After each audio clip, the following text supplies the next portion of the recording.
melakukan pemulihan keuangan negara, dalam hal ini penanganan perkara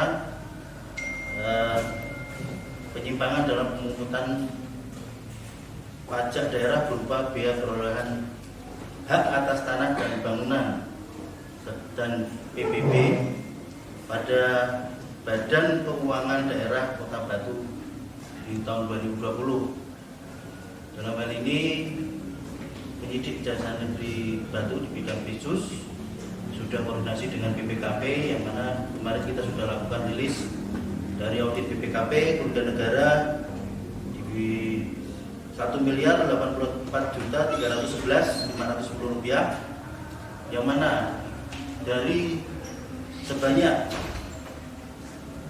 46 orang saksi yang sudah dilakukan pemeriksaan dan didalami secara maraton oleh bidang pidana khusus.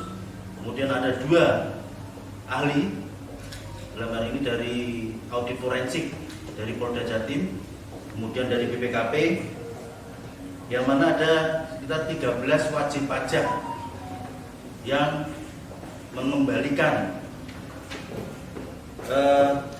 yang sudah menjadi temuan BPKP.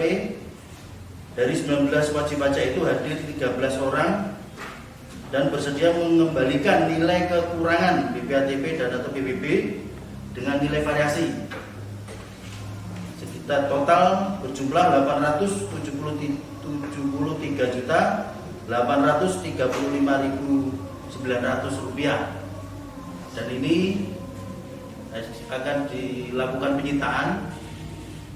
Sudah dilakukan penyitaan oleh penyidik bidang pidana khusus, kemudian akan dititipkan di rekening Kejaksaan Negeri Batu di Bank Mandiri Cabang Batu, ya, dititipkan di situ dan tidak ada bunganya, seperti itu. Dan kami terutama di bidang pidana khusus sudah berupaya untuk kerja cerdas.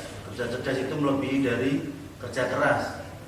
Kerja cerdas berupa apa? Berupa pengembalian pemulihan keuangan negara. Jadi tidak hanya pemidanaan yang kita lakukan. Hal ini sudah kita buktikan karena ada teman media kita sudah nanya, Pak, jangan sampai ada pemidanaan saja, tapi ada pemulihan keuangan negara di situ, ya, dan berusaha untuk bangkit supaya dan berusaha bekerja untuk profesional dan berintegritas.